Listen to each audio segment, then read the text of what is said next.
સુરત નવી civil hospital ખાતે સ્વતંત્રતા પર્વને લઈને ધ્વજવંદન કાર્યક્રમ યોજાયો હતો, જેમાં મોટી સંખ્યામાં સ્ટાફ જોડાયો હતો. સુરત નવી સિવિલ હોસ્પિટલ ખાતે 80માં સ્વતંત્રતા પર્વની ઉજવણી કરાઈ હતી. 15મી ઓગસ્ટના દિવસે મહાનુભાવોને યાદ કરી ધ્વજવંદન કરાયું હતું, જેમાં નવી સિવિલ હોસ્પિટલનો સ્ટાફ જોડાયો હતો. દેશ હિતમાં સૌ સહભાગી બને તે હેતુથી યુવાનોએ પ્રેરણા આપી હતી. તો ધ્વજવંદન નિમિત્તે ડિજિટલ યુગની પણ વાતો કરાઈ હતી. સ્વતંત્રતા દિવસ નિમિત્તે દેશભક્તિના ગીતો ગવાયા હતા અને નવી સિવિલ હોસ્પિટલ નર્સિંગ સ્ટાફ અને મેડિકલ સ્ટુડન્ટ સહિતનો સ્ટાફ હાજર રહ્યો હતો અને દર્દીઓને સારી ટ્રીટમેન્ટ મળે તે પ્રકારનું આશ્વાસન પણ અપાયું હતું. આમ નવી સિવિલ હોસ્પિટલ ખાતે સ્વતંત્રતા પર્વની ઉજવણી કરી હતી. નમસ્કાર, સ્વતંત્રતા દિવસની ખૂબ ખૂબ તમને બધાને શુભકામનાઓ.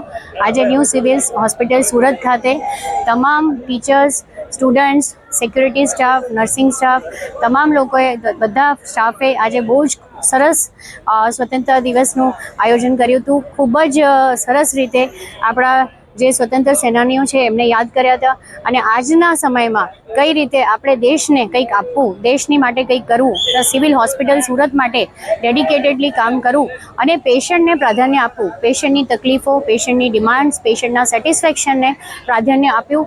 અને આજે અમે એક સ્લોગન જારી કર્યો છે, પેશન્ટ ફર્સ્ટ.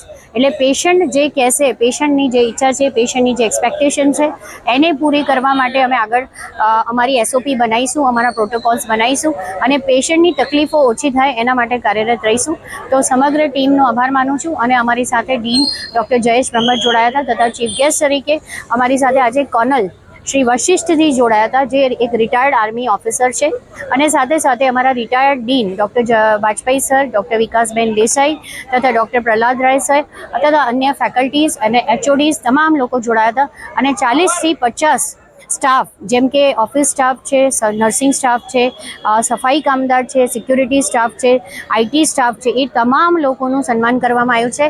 જે લોકો સિવિલ હોસ્પિટલને રોજ કામગીરી કરતા હોય અને આજે સિવિલ હોસ્પિટલમાં 1500 પેશન્ટ દાખલ છે, એ પેશન્ટ્સ માટે નાની નાની વસ્તુઓનું જે કામ કરતા હોય એ તમામ લોકોને આજે સન્માનિત કરવામાં આવ્યા હતા. ફરીથી સ્વતંત્રતા દિવસની ખૂબ ખૂબ શુભેચ્છાઓ. મેસેજ બસ મારો એક જ એમ છે, એક જ મેસેજ છે બધાને, તમામ લોકોને, કે જેટલો સમય તમે સિવિલ હોસ્પિટલમાં છો, જે તમારો નોકરીનો સમય છે એમાં 100% આપો.